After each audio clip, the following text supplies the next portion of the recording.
Your Excellency, Prime Minister, Excellencies, invited guests, good morning. So the presentations before mine discussed two essential foundations of Ethiopia's transformation: macroeconomic reform and productive urbanization.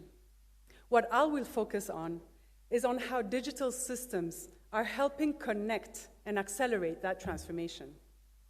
Around the world, the rise of companies like NVIDIA, OpenAI, DeepSeek, Google show that technology has become a defining force in the global economy. For Ethiopia, the question is not only whether we produce the next global technology company, it is also how digital systems help organize the economy. Digital transformation is changing how markets function, how institutions interact, and how citizens and firms access services. Ethiopia is moving from fragmented systems toward a more integrated economic model, and digital is at the center of that transition. This brings me to the core of my presentation. Digital should be understood not only as a sector, but as part of the architecture of an economic transformation. Modern economies grow through connected systems. Structural reforms create market and competition. Digital systems connect those markets to institutions, services, and transactions, and capability determines whether that connection becomes productivity. So the question is not whether digital is useful, it is whether digital is connected to the wider economic transformation. When reforms, digital systems, capability reinforce one another, transformation accelerates. How exactly do digital systems change economic activity? We see four major mechanisms. First, they reduce information asymmetry. They improve visibility, trust, and access to information. Second, they expand market participation, lowering barriers for individuals and firms to enter markets. Third, they accelerate transactions and service delivery, making interaction faster and more predictable. Fourth, they improve interoperability across institutions and markets, enabling more connected economic activities. For example, digital payments reduce transaction time from hours, it used to be days actually, to seconds today. Another example is FIDA. It reduces the costs and the time required to onboard individuals and businesses in the formal economy. Digital infrastructure increasingly supports identity, payments, information flows, institution interaction, and market participation. In other words, digital no longer is functioning only as a support tool. It is increasingly becoming part of the infrastructure through which modern economies operate. So let me take a bit of a historical journey and look at how Ethiopia's economic systems have evolved over time. From centralized systems to infrastructure expansion to economic integration today. Each phase addressed a different national challenge. But the key shift here is that these systems are beginning to connect. During the Derg, technology existed. It primarily served centralized state systems rather than markets. We saw mechanized farms, irrigation systems, centralized planning systems, and early industrial infrastructure. These systems were not designed to expand participation or competitive economic activity. The lesson here is that technology alone, without productive and competitive markets, does not sustain broad-based growth. And that lesson remains true today. Under EPRDF, Ethiopia made a leap in infrastructure. Not only in infrastructure, in infrastructure, but particularly in telecom, in aviation, in energy, in roads and industrial parks. However, many systems expanded unevenly, and they operated independently rather than as part of an integrated economic infrastructure. Infrastructure advances faster than institutional coordination. Vendor-financed expansion increased external debt exposure, and skills were misaligned with market needs, which limited job creation. So the infrastructure foundation was built, but it was not connected to a productive strategy. The gap is reflected in the shortfall of our exports, for example. The lesson here is that building infrastructure is not the same as integrating an economy. Before I move to today's digital model, I want to pause on energy. As we heard earlier from my colleague's presentation, productive transformation depends on the infrastructure beneath it. Energy is one of those foundations. Digital systems cannot scale without power. Reliable energy is critical to a modern economy. Historically, limited electricity access constrained industrialization, digitalization, and productive activity. Infrastructure expansion often moved faster than reliable energy availability. That is now changing. Ethiopia has made a major structural shift, and that through diversified, large-scale investment in renewable energy generation and transmission infrastructure. Today, we have 98% of our electricity mix that is renewable. That's one of the highest shares globally and across Africa. Installed generation capacity now exceeds 6 gigawatts. Electricity access has reached 63% of the population. And the Grand Ethiopian Renaissance Dam, the largest hydroelectric project in Africa, is becoming the foundation for industrial-scale energy expansion. So energy is no longer only a utility story. It is becoming strategic economic infrastructure that supports productive sectors. And in the era of AI, that matters even more, because energy increasingly powers data centers, compute infrastructure, advanced manufacturing, and future industrial capacity itself. What is interesting is what happens after the energy foundation scales. The impact is no longer limited to electricity access alone. It starts enabling entirely new industrial ecosystems. Ethiopia is now beginning to attract investment in solar manufacturing, assembly ecosystems, renewable energy supply chains, and broader green industrial activity. This shift is important. The move is from simply consuming clean energy technologies to participating in their production and integration into regional and global value chains. An emerging solar manufacturing is taking shape, with factories producing solar cells reaching up to 20 gigawatts of manufacturing capacity. And this represents the next phase of transformation: energy infrastructure enabling industrial capability supporting economic diversification, and green growth becoming part of long-term national competitiveness. So when energy infrastructure is scaling, here is how the digital layer now is being built on top of it. Today, Ethiopia's digital model is fundamentally different from the previous eras. We have moved away from debt finance expansion of the past toward an investment-led, market-oriented approach. This is supported by stronger revenues, improved profitability, and a gradual shift toward market-based financing, including IPO participation. The entry of Safaricom brought significant foreign investment and competition. Critics predicted it would undercut states' revenue. In fact, the opposite happened. Telecom users more than doubled from 37.9 million to 85 plus million today. Mobile broadband users reached 61 million. Ethio Telecom revenue grew from 37 billion in 2019 to 162 billion in 2025. Market opening brought more than 8.5 billion in new private investment commitment.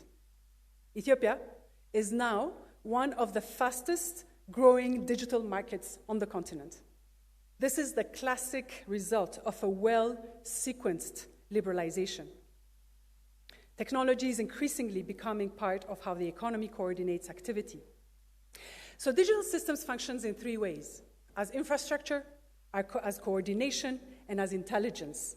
Fundamentally, what is changing is how the economy itself is organized. At the core of this transformation is digital public infrastructure, or DPI. It is governed under our national strategy, Digital Ethiopia 2030. Digital Ethiopia 2025 established the initial foundations: electricity, connectivity, digital services, institutional reforms, and adoption. We're now moving toward integrated economic systems. DPI is built around three foundational systems: digital identity, FIDA, today has enrolled over 45 million people. It is the trust layer and access, reducing onboarding costs across the economy. Payments are the transaction layer. They increase liquidity, speed, and financial inclusion. Mobile money was previously criminalized under banking regulations. Today, we have 257 million mobile money and mobile banking accounts, with transaction values exceeding 24 trillion birr in the last 9 months. And the data exchange layer, we're now rolling this out to enable secure, real-time data sharing across institutions, reducing information asymmetry and improving service delivery. So we're not talking about IT systems here or government IT systems here. These are economic systems that increasingly support transactions, onboarding, trust, and interoperability across the economy. And most importantly, these are the rails on top of which the private sector can build products and services. So this is where integration becomes visible. Through Masob and the emerging data exchange layer, institutions that previously operated in silos are beginning to function as connected systems.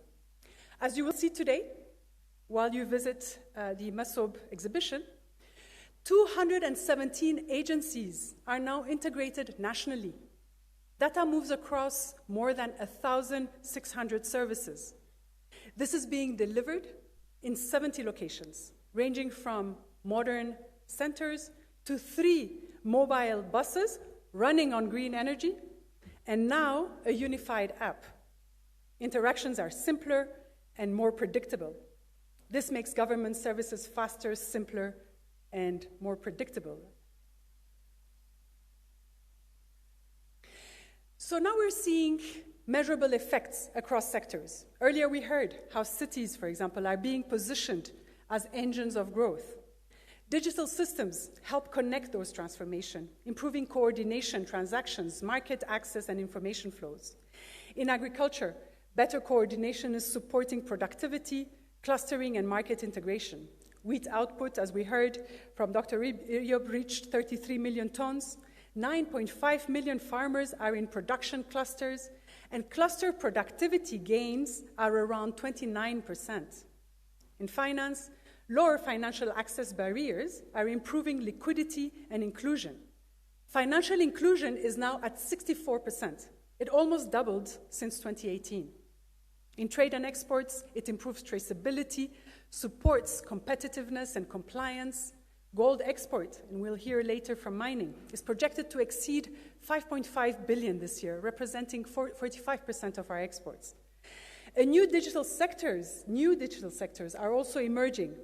Platform-based markets, data-driven services, digitally enabled exports, including KPOs, BPOs, knowledge process outsourcing, electronics assembly, and light manufacturing. Digital systems are increasingly supporting the real economy. Digital systems also change how the state governs. As more economic activity becomes digital and visible, participation increases. targeting improves, and the tax base expands.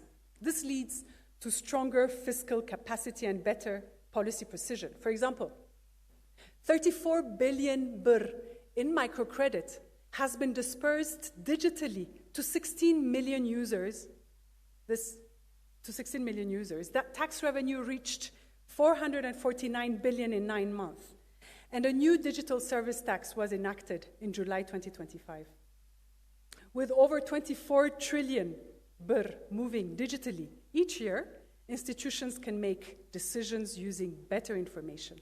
That level of visibility was definitely not possible in a cash-based economy. So it is important to be clear. Digital is not a substitute for production. As the previous presentations showed, macroeconomic reform remain essential. Digital does not replace industrial policy.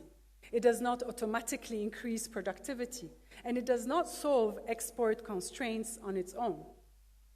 Economic growth still depends on production, on exports, investments, and productive capacity.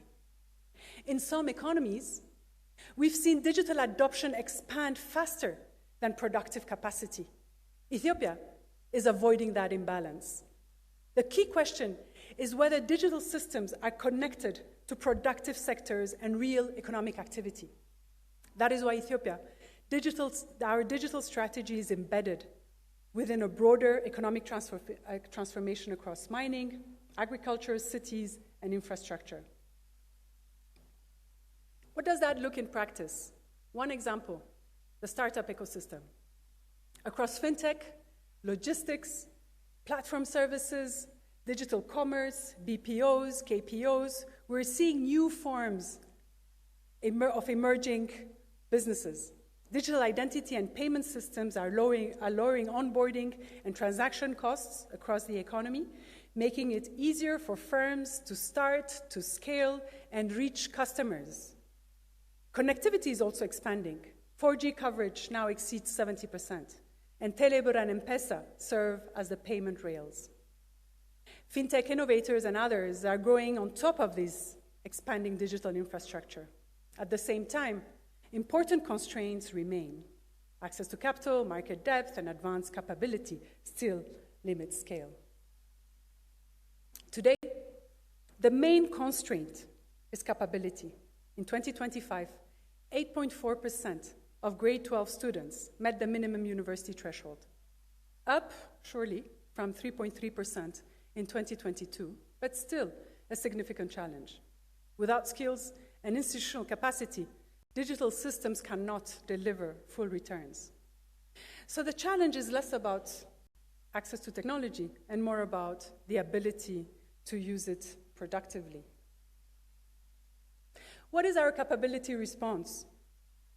Our capability response focuses on 4 priorities: improving education quality, strengthening foundational education, including early childhood, aligning skills with economic needs, and building applied and digital capabilities at population scale.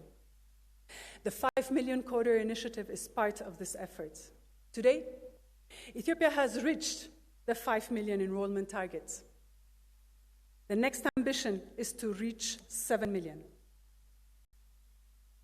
At the same time, Ethiopia has significantly expanded foundational education infrastructure, with more than 55,000 schools established nationally, including 35,000 early childhood schools. The next challenge is about quality, learning outcomes, and alignment with the future economy. The objective is to improve real economic outcomes. So once the digital capability begins to scale, the next layer naturally becomes intelligence and automation. AI is not an isolated sector for us. It is the next layer of the same architecture: coders, capabilities, AI. Our objective is not only to use AI tools developed elsewhere, it is also to build the local capability to develop, adapt, and apply AI systems. The AI Institute, established in 2020, the first on the continent, built local technical expertise anchored in real use cases. The Ndegeleጹት University of Artificial Intelligence, newly established, is designed to become a globally distinctive university, training system builders and bridging research with implementation. The countries that benefit most from AI are not necessarily those with the most compute. They are those that build the local capacity to adapt AI tools to their own agricultural systems, to their own healthcare systems, and to their own governance models. That adaptation capability is what Ethiopia is investing in. So none of these systems scale sustainably without governance. A National Digital Council, led by His Excellency the Deputy Prime Minister, was established to align institutions and execution. Digital Ethiopia 2030 sets the national coordination framework. Data governance ensures trust and sovereignty. Standards enable interoperability across systems. The technology is not the hard part. Getting all institutions to share data, adopt common standards, align their individual systems with a national architecture, that is the hard part. And governance is what turns systems into a coherent national framework. So what is different today? What's different today is that Ethiopia is sequencing an architecture, meaning we're not building isolated projects. Identity, payments, data exchange, institutional reforms, and capability are being developed together. Institutions are becoming more interoperable, reforms are beginning to reinforce one another, and capabilities accumulating over time. That is what turns separate systems into a functioning economic architecture. The broader objective is long-term transformation. Infrastructure creates possibility. Institutions create order. Capability creates value. And digital systems connects them all. The future will belong not to the countries with the most technology, but to the countries that integrate technology most effectively into their development journey. That is the path Ethiopia has chosen. I thank you.